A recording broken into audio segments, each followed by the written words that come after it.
Iran చేస్తున్న యుద్ధం మామూలు యుద్ధం కాదు. ఇది కొంతకాలం పాటు ఉండేటువంటి అవకాశమే కనబడుతుంది. అది కూడా వాళ్ళు ఏం చేస్తున్నారంటే సీ మైన్స్ని పెట్టారు. And at the same time under water tunnels నిర్మాణం జరిగింది. టన్నెల్స్లో బోట్స్ని పెట్టుకున్నారు.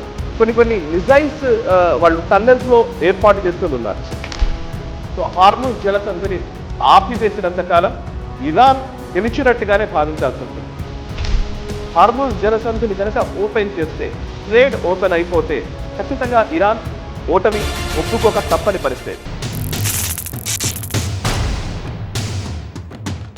నమస్తే, వెల్కమ్ టు రైట్ యాంగిల్. ప్రస్తుతం పర్షియన్ గల్ఫ్లో చాలా వరకు ఆయిల్ షిప్లన్నీ కూడా నిలిచిపోవడంతో, హార్ముజ్ జలసంధి దిగ్బంధం జరగడంతో, ఇరాన్ నుంచి వస్తున్నటువంటి ముఖ్యంగా మిజైల్స్ దాడితోటి ఈ షిప్ల మూవ్మెంట్ మొత్తం ఆగిపోయింది అనే వార్తా కథనాలు మనం చూస్తూనే ఉన్నాం. ఇప్పుడు ప్రస్తుతం మనము పెట్రోల్కి సంబంధించి లేదా డీజిల్కి సంబంధించి ఆయిల్ దిగుమతులపైన పర్షియన్ గల్ఫ్ మీద ఆధారపడే నేపథ్యంలో అసలు అక్కడ ఏం జరుగుతోంది, ఎందుకని షిప్పులు అక్కడ నుంచి రావట్లేదు, అసలు హార్ముజ్ జలసంధి ఎక్కడుంది, డీటెయిల్స్ కూడా నేను చెప్పే ప్రయత్నం చేస్తాను.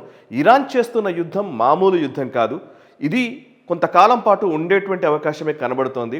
అమెరికా లాంటి దేశం వాళ్ళ ఎయిర్ క్రాఫ్ట్ క్యారియర్ని హార్ముజ్ జలసంధిలోకి పంపించడానికి భయపడుతోంది అంటేనే అర్థం చేసుకోవచ్చు. ఇరాన్ చాలా సీరియస్ వార్ చేస్తోంది. ఎలా చేస్తోంది, దీంట్లో ఉన్నటువంటి సీరియస్నెస్ ఏంటో నేను చెప్పే ప్రయత్నం చేస్తాను. ప్రస్తుతం మీరు ఇక్కడ ఈ విజువల్లో చూస్తున్నారు, ఇది పర్షియన్ గల్ఫ్ అంటారు. ఇటువైపు అన్నీ కూడా గల్ఫ్ దేశాలు ఉంటాయి. United Arab Emirates, Qatar, Bahrain, Kuwait, ఈ దేశాలన్నీ కూడా ఇక్కడ ఉంటాయి. సౌదీ అరేబియా కొంచెం కిందకు ఉంటుంది. ఇటువైపు అంతా కూడా ఇరాన్ ఉంటుంది. సో ఇప్పుడు నేను రెడ్ కలర్ మార్క్స్ చేసినవన్నీ కూడా ఇది చాలా కీలకమైనటువంటి భూభాగము. ఈ బ్లూ కలర్లో ఉన్నటువంటి దాన్నే పర్షియన్ గల్ఫ్ అంటారు. ఇప్పుడు యాక్చువల్లీ ఈ పర్షియన్ గల్ఫ్ నుంచి ఈ దోవగుండా ఇలా షిప్స్ బయటకు రావాలి. సో దీన్ని హార్ముజ్ జలసంధి అంటారు. ఇది కరెక్ట్గా 33 కిలోమీటర్ల స్ట్రెచ్ ఉన్నటువంటి భూభాగం. సో నారో అన్నమాట. ఈ 33 కిలోమీటర్ల స్ట్రెచ్ నుంచే షిప్స్ అన్నీ కూడా బయటకు రావాలి. ఇక్కడ సుమారు 100కు పైగా షిప్లు ఈరోజు నిలిచిపోయి ఉన్నాయి. ప్రతిరోజు మిలియన్స్ ఆఫ్ డాలర్స్ షిప్మెంట్స్ ఇక్కడ నుంచి వస్తూ ఉంటాయి బయటకి. కానీ ఇప్పుడు ఏమైందంటే ఇరాన్ ఈ పార్ట్ని ఆపేసింది. ఇక్కడ అసలు ఏం జరుగుతోందో నేను చెప్పే ప్రయత్నం చేస్తాను. ఇప్పుడు మీరు చూస్తే, ఇప్పుడు నేను రెడ్ కలర్లో పిన్ చేసినటువంటి ప్రాంతాలన్నీ కూడా ఇరాన్ కంట్రోల్లో ఉన్నటువంటి భాగాలు. అది కూడా వాళ్ళు ఏం చేస్తున్నారంటే సీ మైన్స్ని పెట్టారు. And at the same time under water tunnels నిర్మాణం జరిగింది. నేను ఆ డీటెయిల్స్ చెప్తాను. చాలా ఆశ్చర్యకరంగా ఉంటుంది. అమెరికా అగ్రరాజ్యం, అమెరికా మేజర్గా ఇక్కడ వాళ్ళ ఎయిర్ క్రాఫ్ట్ క్యారియర్ ఉంది. ఇది ఇటు లోపలికి రావడానికి జంకుతున్న పరిస్థితి అంటే అర్థం చేసుకోవచ్చు ఎంత సీరియస్నెస్ ఉందో. సో మీకు ఫస్ట్ నేను ఎక్స్ప్లెయిన్ చేయాలంటే ఇక్కడికి రావాలి. ఇది ఇరాన్ భూభాగము. ఇక్కడ బందర్ అబ్బాస్ అనే ఒక ప్లేస్ ఉంది. ఈ బందర్ అబ్బాస్కి పైన 200 కిలోమీటర్ల దూరంలో ఇది ఈగల్ 44 హైబ్రిడ్ బేస్ అంటారు, ఇరాన్కి సంబంధించినటువంటి బేస్. మీరు చూడొచ్చు, ఇక్కడ ఇది ఒక స్ట్రెచ్ లాగా ఉంది, చూసారా?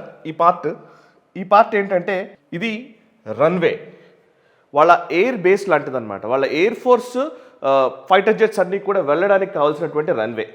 దాని కింద భాగంలో మీరు చూస్తే ఇలా ఈ రన్వే నుంచి కిందకి ఒక రోడ్ లాంటిది ఒకటి ఉంది, రన్వే లాంటిదే. రన్వే ఇక్కడ కట్ అయిపోయింది, బట్ మళ్ళీ ఇక్కడ ఓపెన్ అయింది. ఇక్కడ నుంచి కిందకి ఇటువైపు ఒక మార్గాలు వచ్చాయి. ఆ మార్గాలు ఈ వాటర్ వేస్కి ఆగిపోయినాయి. అసలు ఎవరైనా కానీ ఒక రోడ్డు వేస్తే ఇక్కడ నుంచి ఇక్కడ వరకు రోడ్డు ఉంది, పైన ఒక కొండ లాంటి ప్రాంతం ఉంది, ఆ లోపల నుంచి ఒక టన్నెల్ నిర్మాణం జరిగింది. ఆ టన్నెల్ ద్వారా ఇటువైపు తీసుకొచ్చారు.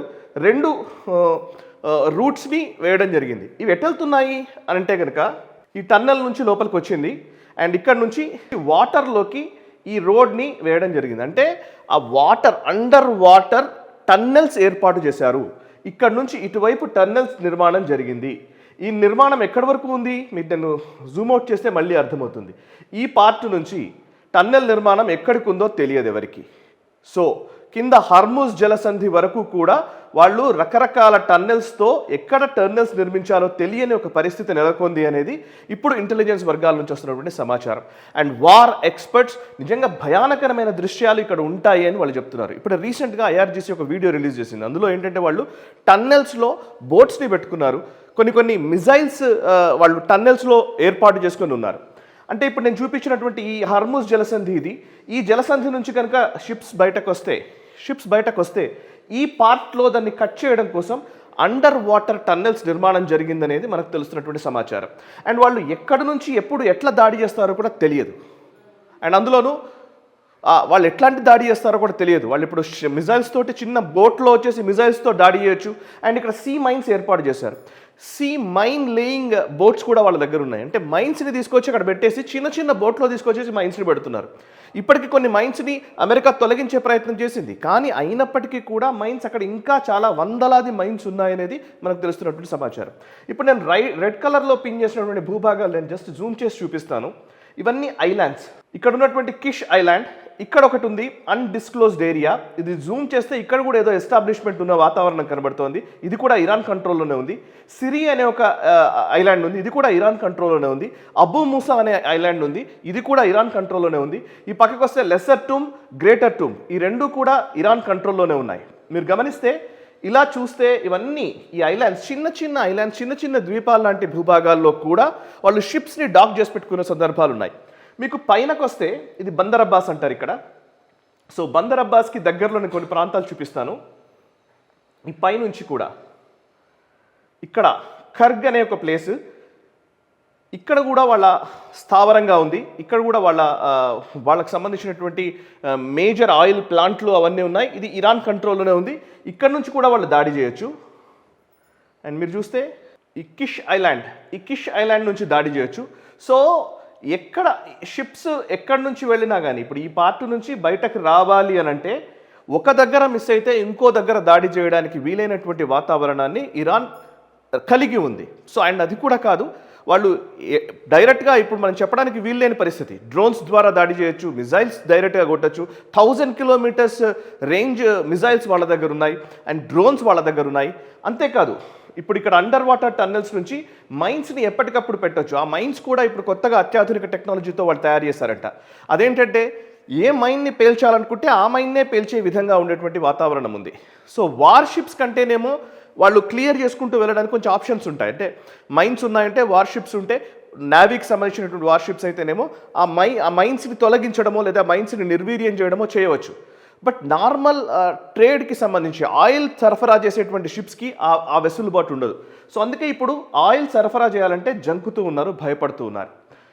మీరు ఇక్కడ చూడొచ్చు కొన్ని పోర్ట్స్. బందర్ అనే మాటకి అర్థం పార్సీ భాషలో బందర్ అంటే పోర్ట్ అని అర్థం. సో మీరు ఇప్పుడు ఇక్కడ నేను చూపిస్తాను వాళ్ళ పోర్ట్ నిర్మాణాలు ఎలా ఉన్నాయో చూడొచ్చు. ఇది చూడండి, ఇక్కడ పోర్ట్ నిర్మాణం ఉంది, ఇక్కడ షిప్స్ డాక్ అయి ఉన్నాయి. ఇక్కడ ఒక పోర్ట్ ఉంది, ఇది కూడా పోర్ట్ వాల్. ఇది ఆ పోర్ట్ ఏర్పాటు చేసుకున్నారు. చిన్న చిన్న షిప్స్ ఉన్నాయి. ఏ షిప్లో అయినా సరే గంటల వ్యవధిలో, చాలా తక్కువ వ్యవధిలోనే వచ్చి ఆ షిప్ని డిస్మాంటిల్ చేయగలిగే చిన్న చిన్న బోట్స్ వాళ్ళ దగ్గర ఉన్నాయి. ఇది ఇప్పుడు బందర్ ఏ కాంగ్. ఇటువైపు నుంచి ఇక్కడికి వస్తే, ఇక్కడికి వస్తే ఇది ఒక అన్డిస్క్లోజ్డ్ నేమ్ ఇది. సో ఇక్కడ కూడా ఒక షిప్ పోర్ట్ ఉంది. ఇక్కడ దీని నుంచి కూడా బయటకు రావచ్చు. ఇక్కడ షిప్స్ అనేవి డాక్ చేసి ఉన్నాయి, చిన్న చిన్న బోట్స్ ఉన్నాయి. మీరు ఇంకా పైకి వస్తే ఇక్కడ కూడా ఒక అన్డిస్క్లోజ్డ్ పోర్ట్ ఉంది. మీరు చెప్తే ఇక్కడ 10ల సంఖ్యలో పోర్ట్లు ఉన్నాయి. ఇక్కడ ఒక పోర్ట్ ఉంది, అండ్ ఇక్కడ ఒక ప్రొటెక్టెడ్ ఏరియా ఉంది. కిందకు వస్తే ఇక్కడ ఒక అన్డిస్క్లోజ్డ్ పోర్ట్ ఉంది, ఇక్కడ ఒక పోర్ట్ ఉంది.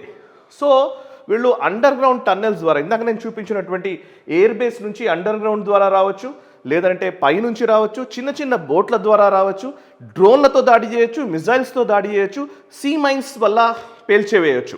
సో ఇట్లా అనేక రకాల పద్ధతుల్లో వాళ్ళు ఎలాగైనా సరే ఈ షిప్స్ని అడ్డుకోవడానికి ప్రయత్నాలు చేస్తూ ఉన్నారు. సో ఇప్పుడు మరి అమెరికా ఏం చేస్తోంది అని అంటే కనుక, ఇక్కడ అమెరికా ఎయిర్ క్రాఫ్ట్ క్యారియర్ ఈ ప్రాంతంలో ఉంది. ఈ ప్రాంతంలో అమెరికా ఎయిర్ క్రాఫ్ట్ క్యారియర్ ఉంది. ఇది ఈ లోపలికి రావడానికి భయపడుతున్నటువంటి పరిస్థితి కనబడుతుంది. ఎందుకంటే ఎయిర్ క్రాఫ్ట్ క్యారియర్ని కూడా వీళ్ళు కూల్చగలరేమో అనే ఒక అభిప్రాయం కూడా ఇప్పుడు వ్యక్తమవుతోంది. ఎందుకంటే వాళ్ళకున్న క్యాపబిలిటీస్ మీరు చూస్తే ఎన్ని ఉన్నాయో మీరు చూడొచ్చు. ఇక్కడ ఈ రెడ్ కలర్ మార్క్స్ ఎన్ని ఉన్నాయో చూడొచ్చు. ఇవన్నీ చోక్ పాయింట్సే. కేవలం ఒక 33 కిలోమీటర్ స్ట్రెచ్ కదా, దాంట్లో నుంచి ఎక్కడో 2-3 పేల్చివేస్తే సరిపోతుంది కదా అనుకోవడానికి వీల్లేదు. సరే, అమెరికా దగ్గర మరి పెద్ద మిజైల్స్ ఉన్నాయి కదా, B-2 బాంబర్స్ లాంటివి ఉన్నాయి కదా, ఈ టన్నల్స్ని కూల్చేయవచ్చు కదా, ఇక్కడ ఉన్నటువంటి ఎస్టాబ్లిష్ మొత్తాన్ని కూడా ధ్వంసం చేయవచ్చు కదా అని అంటే కనుక ఇది ఒక ఎకలాజికల్ సమస్యగా మారే అవకాశం కూడా ఉంది అని చెప్తూ ఉన్నారు. ఒకవేళ అట్లాంటి ప్రయత్నమే చేస్తే ఆ టన్నెల్స్ చాలా ముఖ్యంగా రాతితో కట్టినటువంటి టన్నెల్స్ అని, అవి చాలా లోపలికి కూడా ఉండే అవకాశం ఉందని, ఇప్పుడు B-2 బాంబర్స్ లాంటివి వేస్తే నిజానికి ఇంకా చాలా కాలం పాటు ఈ హర్మూజ్ జలసంధి నుంచి అసలు రాకపోకలు కావడానికి కూడా, ముఖ్యంగా ఈ షిప్స్ బయటకు రావాలంటే కూడా ఇక ఒక డిజాస్టర్ అయ్యే అవకాశం ఉంది, రావడానికి అవకాశం కూడా కోల్పోతామేమో అనే ఒక భయం కూడా నెలకొంది. ఎందుకంటే ఆ శకలాలు ఏ విధంగా ఉంటాయో తెలియని పరిస్థితి. సో వాళ్ళు ఎంత గట్టిగా, ఎంత దృఢంగా నిర్మించారు, దానికి సంబంధించినటువంటి డీటెయిల్స్ ఇంకా అర్థం కావట్లేదు. సో ఇప్పుడు ఇక్కడ దాడి చేయాలంటే కూడా భయంగా ఉన్నటువంటి పరిస్థితిలో ఇప్పుడు అమెరికా ఉందనేది మనకు తెలుస్తున్నటువంటి సమాచారం. సో ఏది ఏమైనా ఒక చర్చల ద్వారా దీనికి ఒక క్లారిటీ వస్తుందా, ఒక సొల్యూషన్ వస్తుందా, లేకపోతే నిజంగానే సైనిక చర్య ద్వారానే దీనికి ఒక సొల్యూషన్ వస్తుందా అనేది కాలం నిర్ణయిస్తుంది. అండ్ ఇరాన్ మాత్రం తగ్గేదే లేదంటోంది. సో ఎందుకంటే వాళ్ళకున్న ధైర్యం అలా కూడా ఇదే. సో హార్ముజ్ జలసంధిని ఆపివేసినంత కాలం ఇరాన్ గెలిచినట్టుగానే భావించాల్సి ఉంటుంది. హార్ముజ్ జలసంధిని కనుక ఓపెన్ చేస్తే, ట్రేడ్ ఓపెన్ అయిపోతే ఖచ్చితంగా ఇరాన్ ఓటమి ఒప్పుకోక తప్పని పరిస్థితి. బికాజ్ ఇప్పటికే ఇరాన్ చాలా వరకు కోల్పోయింది, ఇక కోల్పోవడానికి ఏమీ లేదు. కాబట్టి ఇక తెగించి పోరాడమే వాళ్ళ లక్ష్యంగా పెట్టుకున్నారు, వాళ్ళకున్న ఆప్షన్గా పెట్టుకున్నారు. సో మీ అభిప్రాయాన్ని కూడా తెలియజేయండి. ఈ వీడియో నచ్చితే లైక్ చేయండి, 10 మందికి షేర్ చేయండి. మనసా వాచా కర్మణ, దేశహితం కోసం నేషనలిస్ట్. ఈ వీడియో మీకు నచ్చినట్టయితే లైక్ చేయండి, 10 మందికి షేర్ చేయండి. అలాగే కామెంట్ల రూపంలో మీ అభిప్రాయాలను మాతో పంచుకోండి. Nationalist hub group of channels ను సబ్స్క్రైబ్ చేసుకుని తెలుగునాట జాతీయవాద జర్నలిజాన్ని ప్రోత్సహించండి. ఈ వీడియో కింద ఉన్న బెల్ ఐకాన్ పై క్లిక్ చేయడం మర్చిపోవద్దు.